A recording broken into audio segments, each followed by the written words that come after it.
ओम नमो भगवते वासुदेवाय। श्रीमद्भागवत माहात्म्यम कृष्णं वंदे व्रजप्रियम कृष्णं द्वैपायनं वंदे कृष्णं वंदे प्रथासुतम। अथ प्रथमोध्याय। देवर्षि नारद की भक्ति से भेंट सच्चिदानंद स्वरूप भगवान श्री कृष्ण को हम नमस्कार करते हैं, जो जगत की उत्पत्ति, स्थिति और विनाश के हेतु तथा आध्यात्मिक, आधिदैविक और आधिभौतिक तीनों प्रकार के तापों का नाश करने वाले हैं। जिस समय श्री सुखदेव जी का यज्ञोपवीत संस्कार भी नहीं हुआ था तथा लौकिक वैदिक कर्मों के अनुष्ठान का अवसर भी नहीं आया था, तभी उन्हें अकेले ही संन्यास लेने के लिए प्रसे जाते देखकर उनके पिता व्यास जी विरह से कातर होकर पुकारने लगे, बेटा बेटा, तुम कहाँ जा रहे हो? उस समय वृक्षों ने तन्मय होने के कारण श्री सुखदेव जी की ओर से उत्तर दिया था, ऐसे सर्वभूत हृदय स्वरूप श्री सुखदेव मुनि को मैं नमस्कार करता हूँ। एक बार भगवत कथामृत का रसास्वादन करने में कुशल मुनिवर शौनक जी ने नैमिषारण्य क्षेत्र में विराजमान महामती सूत जी को नमस्कार करके उनसे पूछा। शौनक जी बोले, सूत जी, आपका ज्ञान अज्ञानांधकार को नष्ट करने के लिए करोड़ों सुइयों के समान है। आप हमारे कानों के लिए रसायन अमृत स्वरूप सारगर्भित कथा कहिए। भक्ति, ज्ञान और वैराग्य से प्राप्त होने वाले महान विवेक की वृद्धि किस प्रकार होती है तथा वैष्णव लोग किस तरह इस माया मोह से अपना पीछा छुड़ाते हैं। इस घोर कलिकाल में जीव प्रायः आसुरी स्वभाव के हो गए हैं। विविध क्लेशों से आक्रांत इन जीवों को शुद्ध दैवी शक्ति संपन्न बनाने का सर्वश्रेष्ठ उपाय क्या है? सूत जी, आप हमें कोई ऐसा शाश्वत साधन बताइए जो सबसे अधिक कल्याणकारी तथा पवित्र करने वालों में भी पवित्र हो तथा जो भगवान श्री कृष्ण की प्राप्ति करा दे। चिंतामणि केवल लौकिक सुख दे सकती है और कल्प वृक्ष अधिक से अधिक स्वर्गीय संपत्ति दे सकता है, परंतु गुरुदेव प्रसन्न होकर भगवान का योगी दुर्लभ नित्य वैकुंठ धाम दे देते हैं। सूत जी ने कहा, शौनक जी, तुम्हारे हृदय में भगवान का प्रेम है, इसलिए मैं विचार कर तुम्हें संपूर्ण सिद्धांतों का निष्कर्ष सुनाता हूं, जो जन्म मृत्यु के भय का नाश कर देता है, जो भक्ति के प्रवाह को बढ़ाता है और भगवान श्री कृष्ण की प्रसन्नता का प्रधान कारण है। मैं तुम्हें वह साधन बतलाता हूं, उसे सावधान होकर सुनो। श्री सुखदेव जी ने कलयुग में जीवों के काल रूपी सर्प के मुख का ग्रास होने के त्रास का आत्यंतिक नाश करने के लिए श्रीमद्भागवत शास्त्र का प्रवचन किया है। मन की शुद्ध के लिए इससे बढ़कर कोई साधन नहीं है।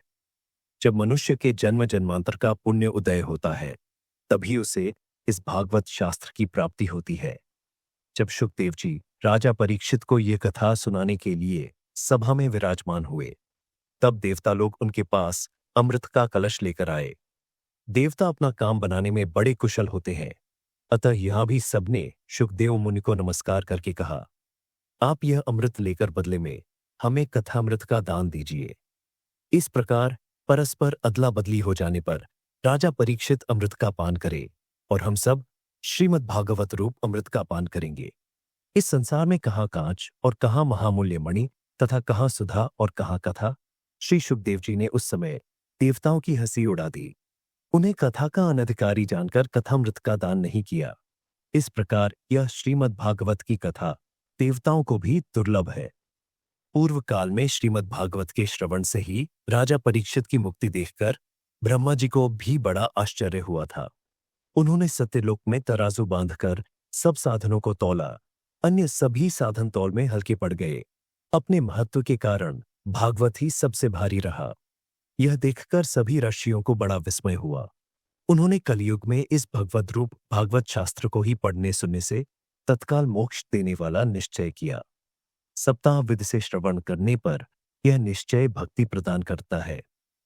पूर्व काल में इसे दयापरायण सनकादि ने देवर्षि नारद को सुनाया था। यद्यपि देवर्षि ने पहले ब्रह्मा जी के मुख से इसे श्रवण कर लिया था, तथापि सप्ताह श्रवण की विधि तो उन्हें सनकादि ने ही बताई थी। शौनक जी ने पूछा, सांसारिक प्रपंच से मुक्त एवं विचरणशील नारद जी का सनकादि के साथ संयोग कहाँ हुआ और विधि विधान के श्रवण में उनकी प्रीति कैसे हुई? सूत जी ने कहा, अब मैं तुम्हें वह भक्तिपूर्ण कथानक सुनाता हूं जो श्री सुखदेव जी ने मुझे अपना अनन्य शिष्य जानकर एकांत में सुनाया था।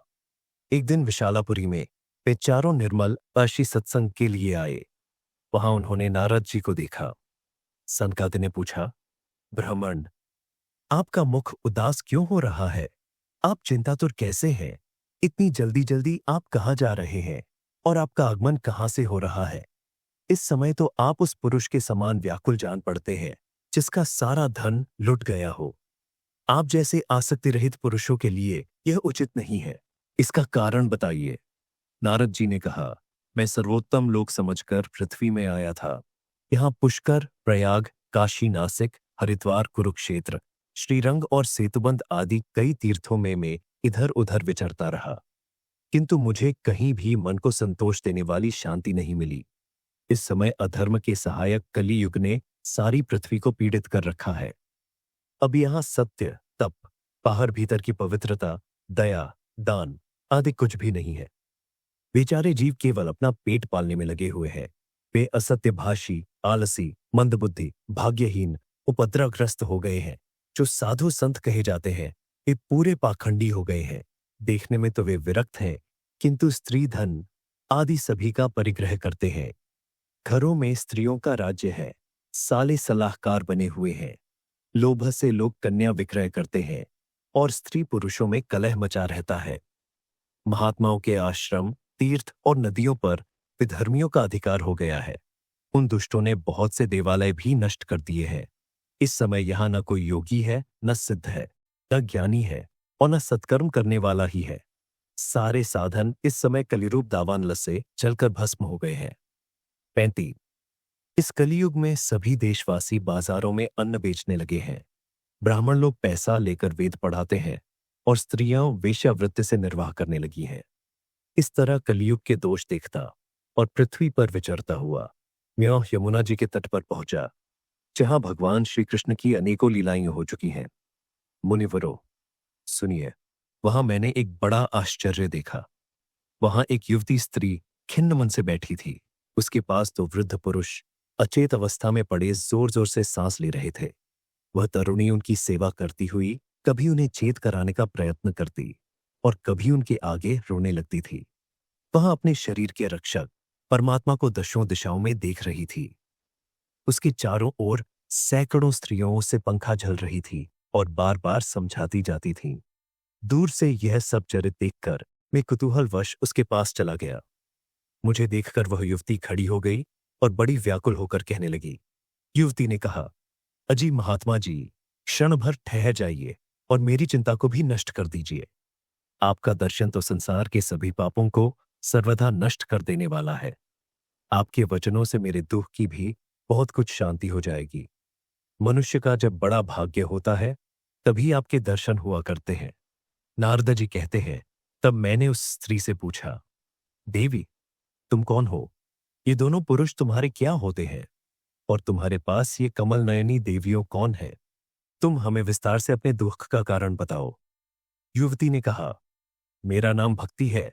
ये ज्ञान और वैराग्य नामक मेरे पुत्र हैं। समय के फेर से ही ये ऐसे जर्जर हो गए हैं। ये देवियां गंगा जी आदि नदियां हैं। ये सब मेरी सेवा करने के लिए ही आई है। इस प्रकार साक्षात देवियों के द्वारा सेवित होने पर भी मुझे सुख शांति नहीं है।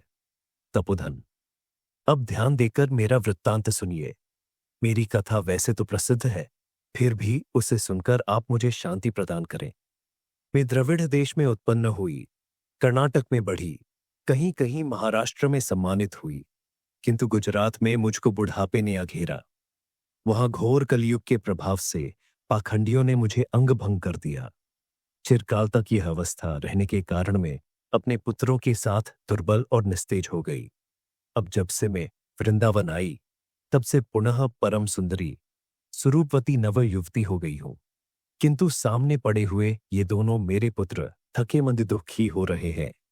अब मैं यह स्थान छोड़कर अन्यत्र जाना चाहती हूं। ये दोनों बूढ़े हो गए हैं, इसी दुख से मैं दुखी हूं। मैं तो ऋणी क्यों और ये दोनों मेरे पुत्र बूढ़े क्यों? हम तीनों साथ साथ रहने वाले हैं, फिर यह विपरीतता क्यों? होना तो ये चाहिए कि माता बूढ़ी हो और पुत्र तरुण। इसी से मैं आश्चर्यचकित चित्त से अपनी इस अवस्था पर शोक करती रहती हूं। आप परम बुद्धिमान एवं योगनिधि हैं। इसका क्या कारण हो सकता है, बताइए? नारदा जी ने कहा, साध्वी, मैं अपने हृदय में ज्ञान दृष्टि से तुम्हारे संपूर्ण दुख का कारण देखता हूं। तुम्हें विषाद नहीं करना चाहिए। श्री हरि तुम्हारा कल्याण करेंगे। सूता जी कहते हैं, मुनिवर नारद जी ने एक क्षण में ही उसका कारण जानकर कहा। नारद जी ने कहा, देवी, सावधान होकर सुनो। यह दारुण कलियुग है। इसी से इस समय सदाचार, योग मार्ग और तप आदि सभी लुप्त हो गए हैं। लोग शठता और दुष्कर्म में लगकर अघासुर बन रहे हैं। संसार में जहां देखो वहीं सत्पुरुष दुख से म्लान है और दुष्ट सुखी हो रहे हैं। इस समय जिस बुद्धिमान पुरुष का धैर्य बना रहे वही बड़ा ज्ञानी या पंडित है। पृथ्वी क्रमशः प्रतिवर्ष शेष जी के लिए भार रूप होती जा रही है।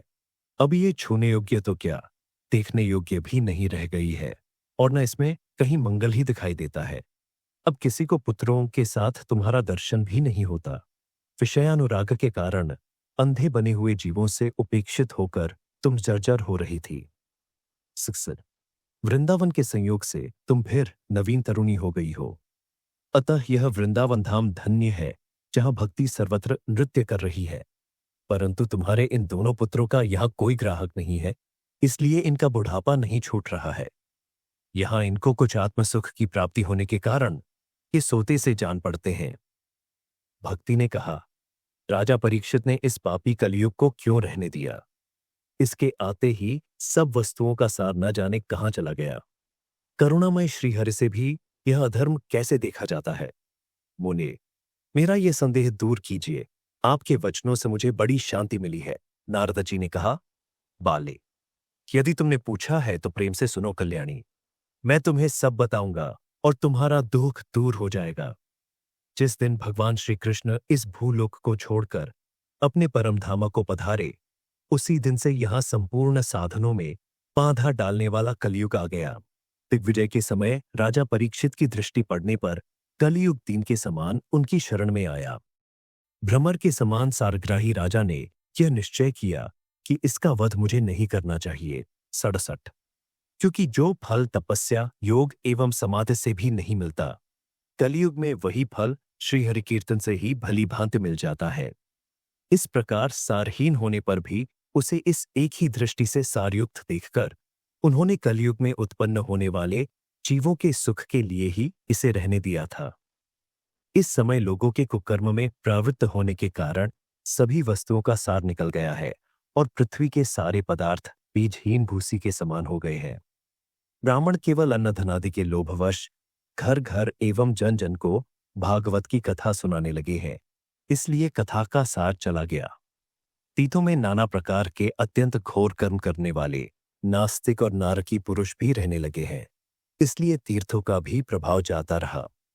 जिनका चित्त निरंतर काम, क्रोध, महान लोभ और तृष्णा से तपता रहता है, वे भी तपस्या का ढोंग करने लगे हैं, इसलिए तप का भी सार निकल गया। मन पर काबू न होने के कारण तथा लोभ, दंभ और पाखंड का आश्रय लेने के कारण एवं शास्त्र का अभ्यास न करने से ध्यान योग का फल मिट गया। पंडितों की यह दशा है कि वे अपनी स्त्रियों के साथ पशु की तरह रमण करते हैं। उनमें संतान पैदा करने की ही कुशलता पाई जाती है। मुक्ति साधन में वे सर्वया अकुशल हैं। संप्रदाय अनुसार प्राप्त हुई वैष्णवता भी कहीं देखने में नहीं आती। इस प्रकार जगह जगह सभी वस्तुओं का सार लुप्त हो गया है। यह तो इस युग का स्वभाव ही है, इसमें किसी का दोष नहीं है। इसी से पुंडरीकाक्ष भगवान बहुत समीप रहते हुए भी यह सब सह रहे हैं। सूत जी कहते हैं, शौनक जी, इस प्रकार देवर्षि नारद के वचन सुनकर भक्ति को बड़ा आश्चर्य हुआ। फिर उसने जो कुछ कहा उसे सुनिए। भक्ति ने कहा, देवर्षि, आप धन्य है। मेरा बड़ा सौभाग्य था जो आपका समागम हुआ। संसार में साधुओं का दर्शन ही समस्त सिद्धियों का परम कारण है। आपका केवल एक बार का उपदेश धारण करके कुमार प्रहलाद ने माया पर विजय प्राप्त कर ली थी। ध्रुव ने भी आपकी कृपा से ही ध्रुव पद प्राप्त किया था। आप सर्वमंगलमय और साक्षात श्री ब्रह्मा जी के पुत्र हैं। मैं आपको नमस्कार करती हूँ। इति श्री पद्म पुराणे उत्तरखंडे श्रीमद्भागवत महात्म्ये भक्तिनारद समागमो नाम प्रथमोऽध्यायः।